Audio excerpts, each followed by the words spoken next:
اور آس پاس کے نہایت ہی معزز علماء کرام، اسٹیج کے باہر سامنے بیٹھے ہوئے معزز سامعین حضرات، اسلامی بزرگوں، نوجوان دوستوں، پیارے بچوں اور پردہ نشین میری ماں اور بہنوں، ابھی آپ کے سامنے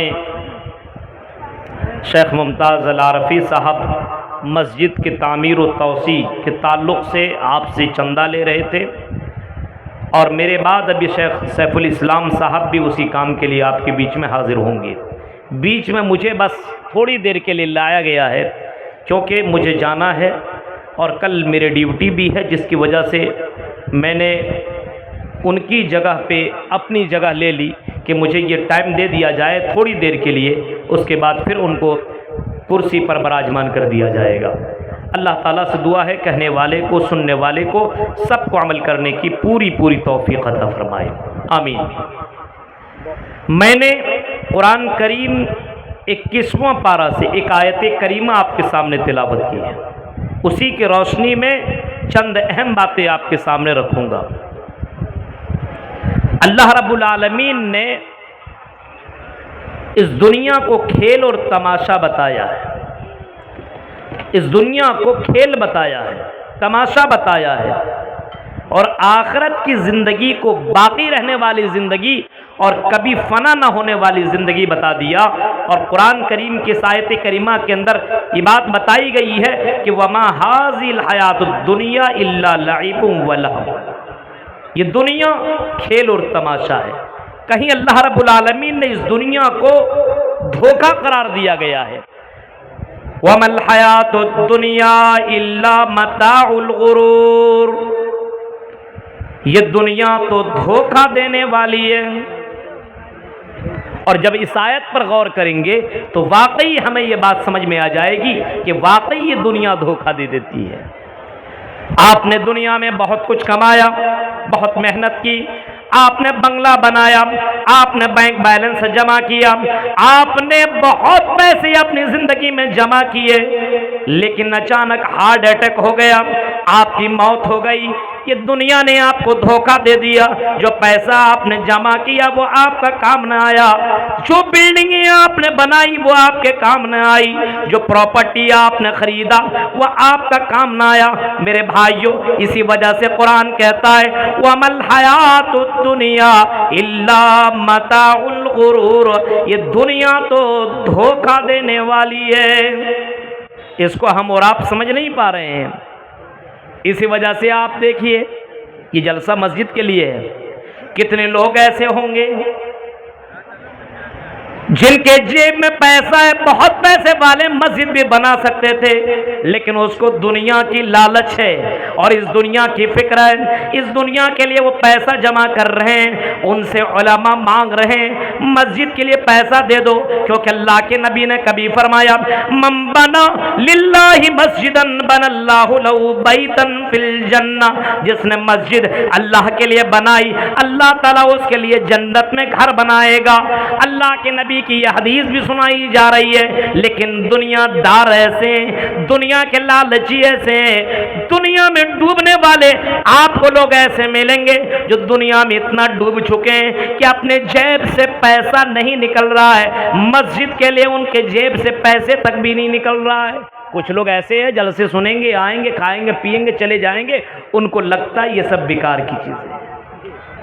قرآن کہتا ہے یہ دنیا کھیل اور تماشا ہے اور آخرت کی زندگی باقی رہنے والی ہے۔ اس کو صحابہ نے سمجھا، اس کو اللہ کے نبی نے صحابہ کے ذریعے سے سمجھایا، اور آپ نے جب یہ باتیں بتائی، ایک مرتبہ صحابہ کے ساتھ اللہ کے نبی سفر کر رہے ہیں، منظر دیکھیے، نبی اکرم کی نظر ایک مری ہوئی بکری پر پڑی۔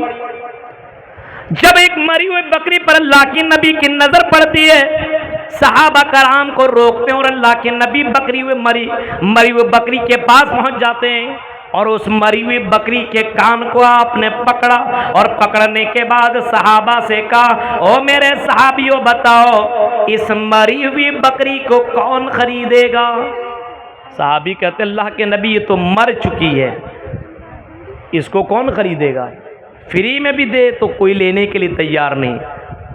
سب لوگوں کو گوشت بہت پسند ہے، مرغا پسند ہے، سب کو پسند ہے، لیکن اگر مرغا مرا ہوا ہو تو کہے گئے مرغا لے لو، جو 500 روپے کلو 400 روپے کلو مل رہا ہے، وہ اگر کوئی کہتا ہو کہ 50 روپے کلو دے رہا ہوں، یہ مرا ہوا مرغا ہے، لیجئے کا کہے پاگل ہو گئے ہو کیا؟ فری میں دو گے تب بھی نہیں لیں گے۔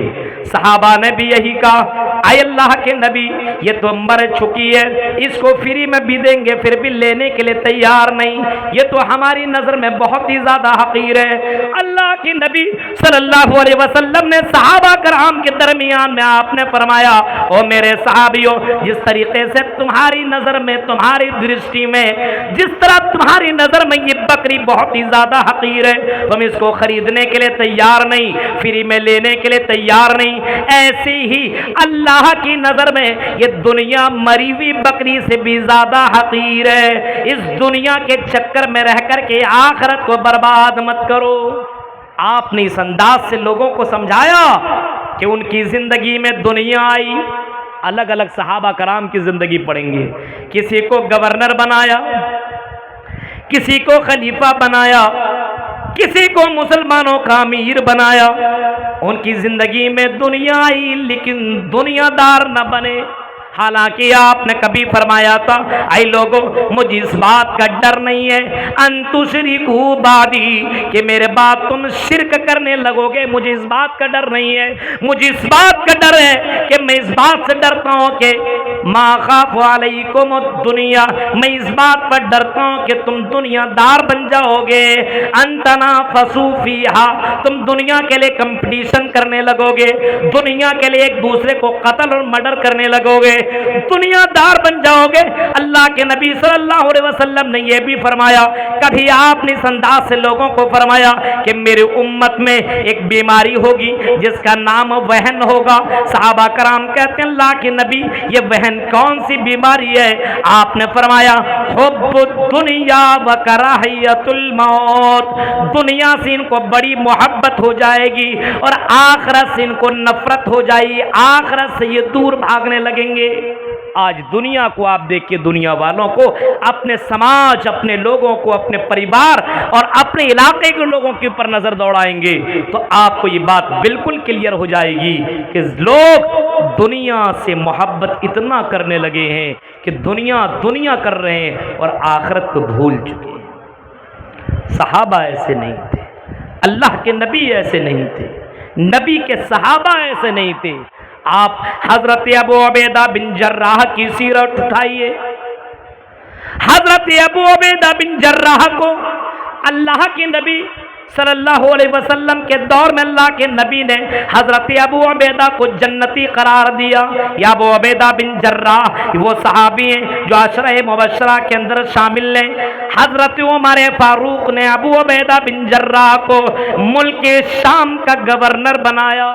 ملک شام، اور ملک شام اس زمانے میں بہت ہی پیسے والا ملک تھا، ریل پل پیسوں کا، اس جگہ کا گورنر بنایا۔ کن کو؟ حضرت ابو عبیدہ بن جراح کو ملک شام کا گورنر بنایا۔ بتائیے گورنر، اتنی بڑی ڈگری، اتنی بڑی کرسی، آپ کے علاقے میں کسی کو مکھ منتری یہاں کا جھارکھنڈ بنا دیا جائے، اب بتائیے اس کی پوزیشن کیا ہوگی؟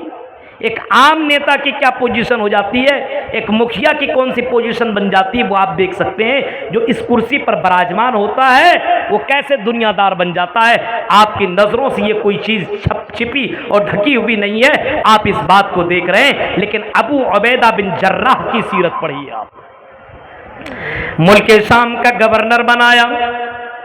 حضرت عمر فاروق ایسا نہیں تھے کہ صرف آپ نے گورنر کی ڈگری دے دی، بلکہ حضرت عمر فاروق ابو عبیدہ بن جراح کے جہاں کی ڈگری دی تھی، ملک شام کو دیکھنے کے لیے گئے۔ چلو میں نے ملک شام کا گورنر ابو عبیدہ بن جراح کو بنایا ہے، ذرا جا کر کے دیکھو ملک شام کے حالات کیا ہیں۔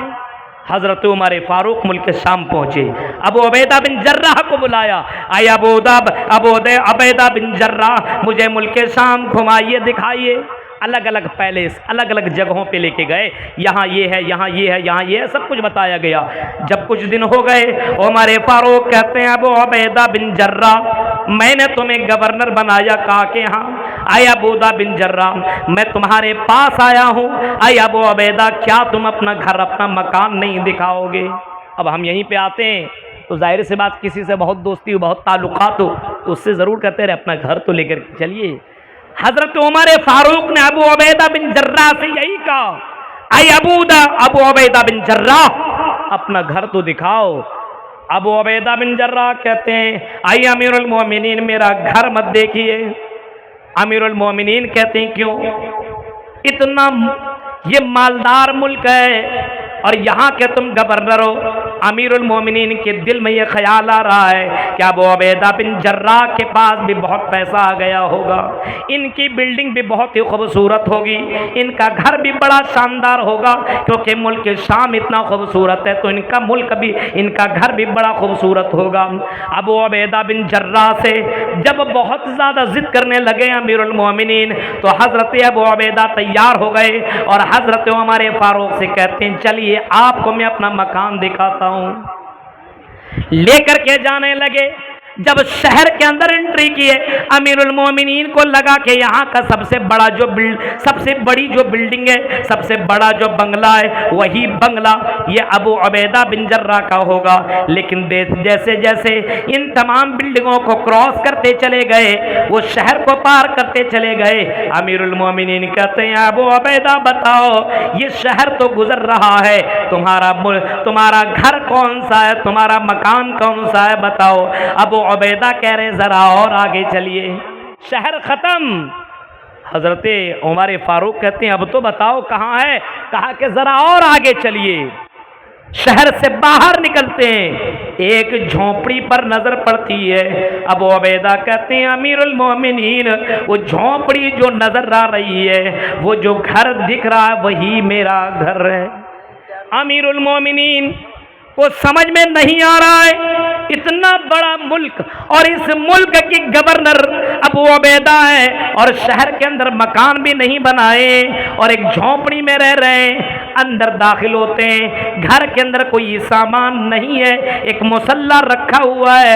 امیر المومنین کی آنکھوں میں آنسو آ جاتے ہیں اور پوچھتے ہیں اے ابو عبیدہ بتاؤ تم اس گھر میں آ کر کے کھانا کیسے کھاتے ہو، سوتے کہاں ہو، نہ تکیہ ہے نہ بستر ہے، کچھ ہے ہی نہیں، تو تم یہاں پہ تمہارا گزارا کیسے ہوتا ہے؟ کہنے لگے امیر المومنین جب میں گھر میں آتا ہوں یہ مصلی جو آپ کو دکھائی دے رہا ہے میں وضو بناتا ہوں اور اس میں نماز پڑھ لیتا ہوں اور اسی میں آرام کرنے کے لیے لیٹ جاتا ہوں، میرے لیے یہی بستر ہے اور یہی مصلی ہے۔ کھانا کہاں کھاتے ہو؟ حضرت ابو عبیدہ نے ہاتھ اوپر کیا اور وہاں سے ایک برتن نکالا اور اس برتن کے اندر کچھ روٹیاں بھیگی ہوئی تھی۔ امیر المومنین کو کہنے لگے امیر المومنین ایک خاتون ہے جس کو میں نے روٹیاں بنانے کا حکم دے دیا ہے، وہ چند روٹیاں بنا کر کے مجھے دے دیتا ہے، میں 2-4 دنوں کے لیے روٹیاں بنوا لیتا ہوں اور روٹیوں کو میں اس برتن میں رکھ دیتا ہوں، جب میں آتا ہوں تو اسی برتن سے نکال کر کے چند روٹیاں کھا لیتا ہوں، یہی میرا کل سامان ہے۔ امیر المومنین کی آنکھوں میں آنسو آ گئے اور کہنے لگے اے ابو عبیدہ اگر تو جنت میں نہیں جائے گا تو کون جنت میں جائے گا جس کے پاس دنیا آئی لیکن دنیا کو نہیں اپنایا؟ آج دیکھ رہے ہیں دنیا کے چکر میں نوجوانوں کی حالت کو دیکھیے، بڑوں کے حالت کو دیکھیے، امیر ہو تو اور امیر بننا چاہ رہا ہے، غریب ہے تو اس کو اور امیری چاہیے۔ آج دنیا دار بن چکا ہے، آج دنیا کی ہوس اور دنیا کی لالچ نے لوگوں کو اتنا دیوانہ کر دیا ہے کہ اسلام کا کوئی عطا پتہ ہی نہیں ہے، ایسا لگتا ہے کہ مسلمان ہی نہیں ہے۔ اللہ کی نبی صلی اللہ علیہ وسلم نے صحیح فرمایا تھا بدل اسلام غریبا وسیعود کما بدا غریبا، کہ اسلام اجنبی بن کر کے آیا ہے اور پھر اسلام دوبارہ اجنبی بن جائے گا۔ کیا مطلب؟ اجنبی سمجھ رہے ہیں؟ جب مکہ کے اندر اسلام کو اللہ کے نبی نے پیش کیا تو مکہ والوں کی نظر میں اسلام اجنبی تھا۔ ارے کیسے نبی، کیسے یہ آدمی ہے جو کہہ رہے ہیں کہ ایک معبود کی عبادت کرو، 360 مورتیوں کی عبادت کرنا بند کروا رہے ہیں، ایک معبود کے سامنے جھکنے کی بات کر رہے ہیں، یہ کس طریقے کی باتیں کہہ رہے ہیں؟ یہ تو عجیب و غریب باتیں کہہ رہے ہیں۔ یہ تو کہہ رہے بیٹیوں کو قتل مت کرو، یہ بہت بڑا پاپ ہے، یہ تو کہتے ہیں ماں باپ کے ساتھ اچھا سلوک کرو، یہ کہتے ہیں شراب مت پیو، یہ کہتے ہیں زنا مت کرو، یہ کہتے ہیں کسی پر ظلم نہ کرو۔ ان کو یہ ساری باتیں عجیب و غریب دکھنے لگی۔ ان لوگوں نے تعجب کیا، اسلام کو اللہ کے نبی نے جب مکہ کے اندر پیش کیا تو اسلام اجنبی سمجھا گیا۔ لوگوں نے تعجب بھری نظروں سے اسلام کو دیکھا۔ اللہ کے نبی صلی اللہ علیہ وسلم نے کبھی فرمایا تھا کہ اسلام دوبارہ اجنبی بن جائے گا؟ یعنی اسلام تو ہوگا لیکن اسلام کے جاننے والے اور اسلام کے ماننے والے اور اسلام کو سمجھنے والے بہت سے کم لوگ ہوں گے۔ آج اسلام ماننے والے ہیں لیکن اس سے پوچھئے واٹ از دا اسلام، اسلام کیا ہے نہیں معلوم۔ کیا مسلمان بھی لون کا کاروبار کر سکتا ہے؟ کیا مسلمان بھی حرام خوری کر سکتا ہے، زناکاری کر سکتا ہے، جلسوں میں آ کر کے غلط کام کر سکتا ہے؟ کیا اسلام کی تعلیمات یہی ہے کہ قرآن کی آیتیں پڑھی جائے اور اس کے باوجود قرآن سننے کے بجائے کہیں اور بیٹھ کر کے چائے کی چسکی لی جائے؟ فرمایا اسلام دوبارہ اجنبی بن جائے گا۔ آج واقعی اسلام اجنبی بن چکا ہے۔ اسلام کے اوپر الگ الگ حملے ہو رہے ہیں۔ کشمیر کے اندر ابھی جو حملہ ہوا، جو دھرم کو پوچھ کر کے مارا گیا، اسلام کو سوشل میڈیا بدنام کر رہا ہے۔ یہ مسلمان ہے جو آتنکواد ہے اور اسلام کی یہ تعلیم ہے۔ ان سوشل میڈیا والوں کو بتاؤ کہ اسلام کی یہ تعلیم نہیں ہے اور اسلام کو تم نے جانا ہی کیا ہے۔ اللہ کی قسم وہ مسلمان نہیں ہے جو لوگوں کو پوچھ کر کے مار رہا ہے۔ اسلام تو کہتا ہے اگر کوئی کسی کو بغیر کسی جرم کے مارتا ہو اور اگر کسی ایک انسان کو مار رہا ہو، قتل کر رہا ہو، ہتیا کر رہا ہو، مار رہا ہو، چاہے وہ مسلم ہو، چاہے وہ ہندو ہو، چاہے وہ عیسائی ہو، چاہے وہ کرسچن ہو، کسی بھی مذہب کا ماننے والا ہو، اگر کوئی کسی کو مار دیتا ہو تو اسلام کہتا ہے قتل الناس جميعا، پوری انسانیت کو وہ مار رہا ہے، ایک انسان کو وہ قتل نہیں کر رہا ہے۔ وہ مارنے والا مسلمان نہیں ہو سکتا ہے، وہ صرف لیبل لگایا ہے، نام عبداللہ عبد الرحمن رکھ لینے سے مسلمان نہیں ہوتا ہے، اس کو اسلام کی جانکاری نہیں ہے۔ میرے بھائی اسلام کو بدنام کیا جا رہا ہے۔ میں ڈنکے کے چوٹ پر بول رہا ہوں جن لوگوں نے یہ کام کیا ہے اللہ کی قسم وہ غلط ہے، وہ مسلمان نہیں ہو سکتا ہے۔ وہ جہاں پہ پڑھاؤ انہوں نے وہ تعلیم حاصل نہیں کی ہے۔ اسلام تو بچانے کا حکم دیتا ہے۔ وَمَنْ أَحْيَا فَكَأَنَّمَا أَحْيَا النَّاسَ جَمِيعًا، اسلام کو تو لوگوں نے جانا ہی نہیں ہے، اجنبی سمجھ رہا ہے۔ اسلام کو لوگوں کے بیچ میں عام کریے۔ اسلام کی تعلیم تو یہ ہے کہ اگر کوئی کسی کو بچاتا ہے، انسان چھوڑیے، ایک جانور کو اگر کوئی بچا رہا ہے، انسان چھوڑیے جانور، اگر اس گرمی کے موسم میں جانور کو بھی پانی اگر پلا رہا ہے تو میرے بھائی وہ جنت والا کام کر رہا ہے۔ آپ نے وہ حدیث نہیں سنی ہے کہ ایک فاحشہ، ایک غلط کام کرنے والی عورت، طبائفہ، جسم بیچنے والی ایک عورت، ایک خاتون، ایک لڑکی کہیں سے گزر رہی تھی، اس کی نظر پڑی کتے کے اوپر، اور کتا ایسا کہ مارے پیاس کے اپنی زبان کو باہر نکلا ہوا ہے اور نکالا ہوا ہے اور پیاس کے مارے اس کی حالت خراب ہے۔ اس لڑکی کے دل میں خیال آیا چلو کتے کو پانی پلا دیا جائے۔ وہ لڑکی نے اپنے پیر کا موزہ یا جوتا نکالا اور اپنے اس چمڑے کے موزے کو پانی کے اندر بھگویا اور اس کنویں سے پانی نکالا، اپنے دوپٹے سے باندھ کر کے پانی نکالا اور پانی کو کتے کے منہ میں ڈال دیا، پانی پلا دیا۔ کتا کو پیاس جو لگی ہوئی تھی، کتا آرام سے وہاں سے نکل جاتا پانی پی لینے کے بعد۔ اللہ کے نبی فرماتے ہیں اس ادا کی بنیاد پر اللہ تعالیٰ نے اس طبائف عورت کو اللہ تعالیٰ نے جنت کے اندر داخل کر دیا۔ ایک کتے کی جان بچانے کی وجہ سے اللہ کے نبی جنت کی بشارت سنا رہے ہیں، یہاں ایک انسان کو مارنے والا جنت میں چلا جائے گا، یہ کیسے ہو سکتا ہے؟ ابھی کشمیر میں حملہ ہوا نہیں ہے، اب مسلمانوں کے پر طرح طرح کی باتیں۔ میرے بھائیوں، یہاں تک کہ اللہ کے نبی نے یہ بھی فرمایا، اگر کوئی آدمی کسی جانور کو قتل کر دیتا ہے، مار دیتا ہے، ستاتا ہے، تو اللہ کے نبی فرماتے وہ جہنمی ہے۔ اس عورت کا بھی واقعہ آپ نے سنا ہوگا کہ ایک عورت نے ایک بلی کو باندھ دیا، پریشان کرنے والی بلی کو باندھ دیا، اور ایسا باندھا کہ نہ کھانا نہ پانی کچھ نہیں، باندھے رکھا، یہاں تک کہ بلی پیاس اور بھوک کے مارے وہ بلی مر جاتی ہے۔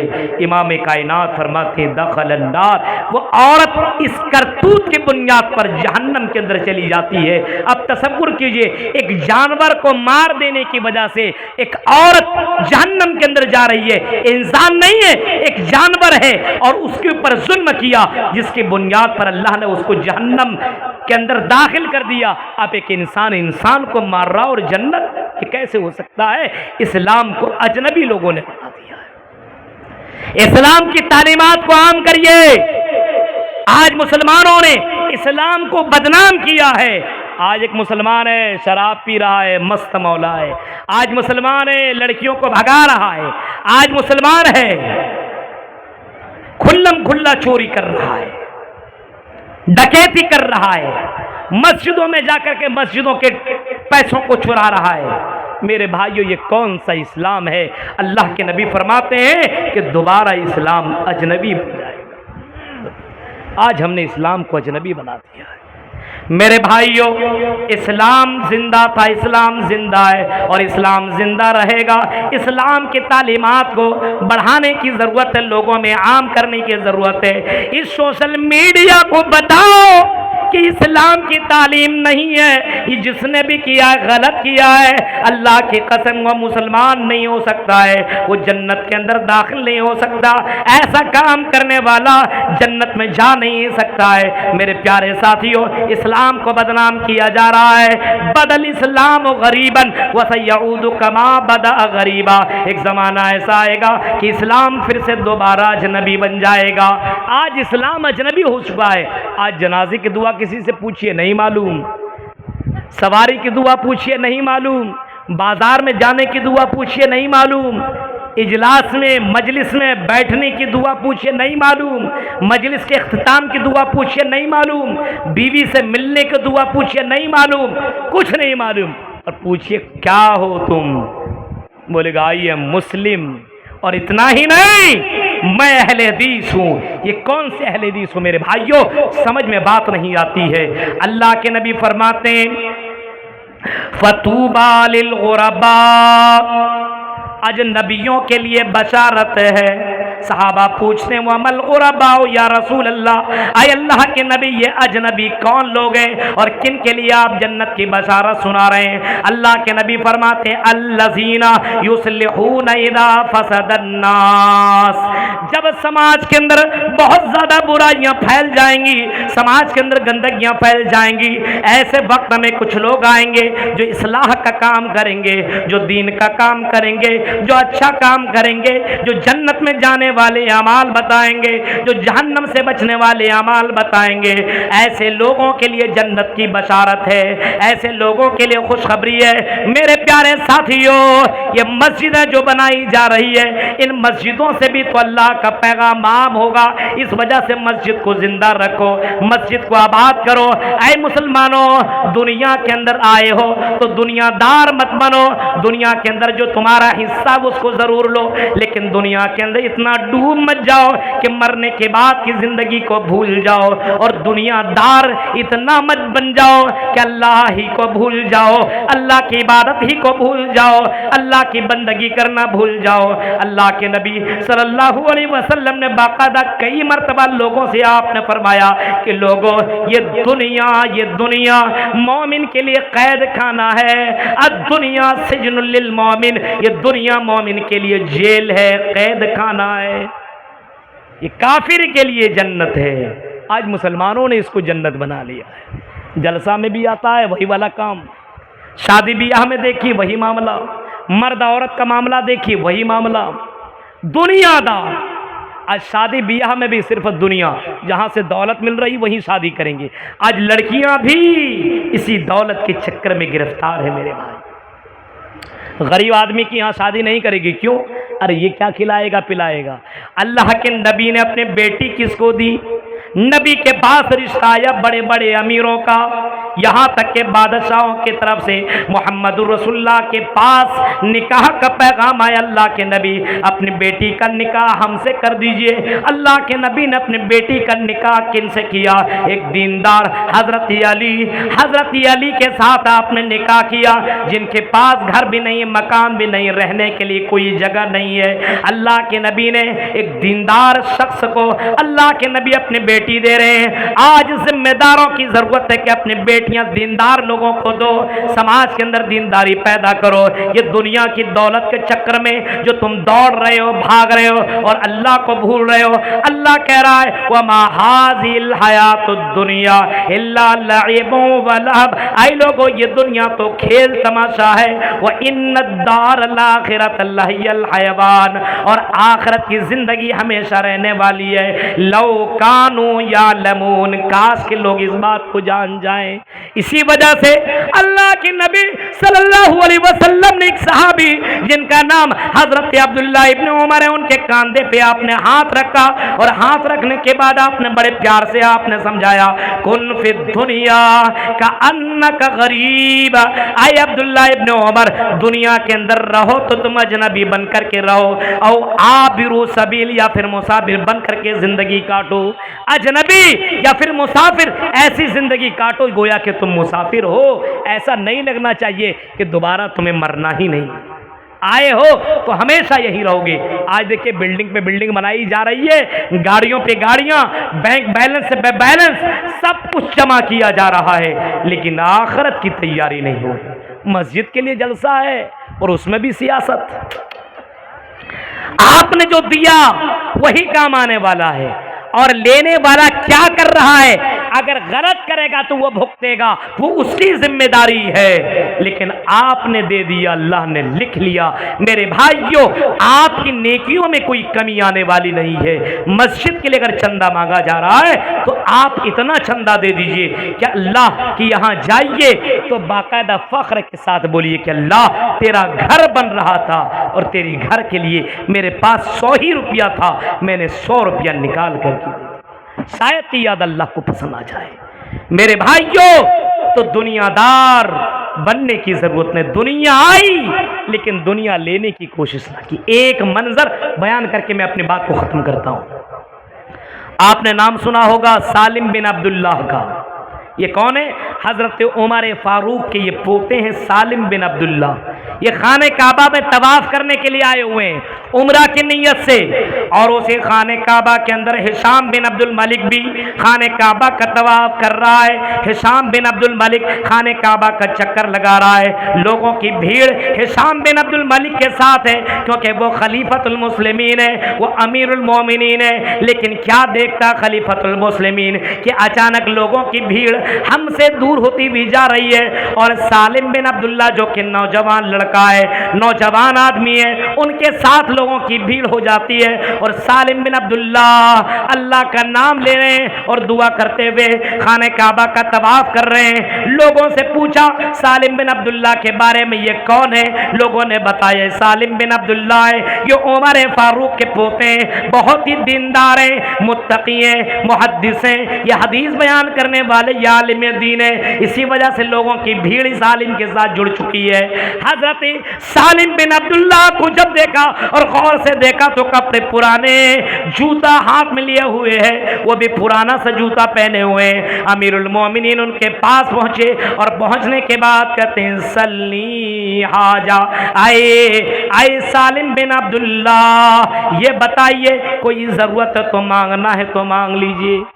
سالم بن عبداللہ کہتے ہیں میں اللہ کے گھر میں اور تجھ سے مانگوں؟ نہیں، مجھے شرم آ رہی ہے. انی استحیی من اللہ ان یسأل فی بیتی غیرہ، مجھے اس بات کی شرم آ رہی ہے کہ میں اللہ کے گھر میں ہوتے ہوئے تجھ سے مانگوں. امیر المومنین کو غصہ ہے، میں دے رہا ہوں لے نہیں رہا ہے.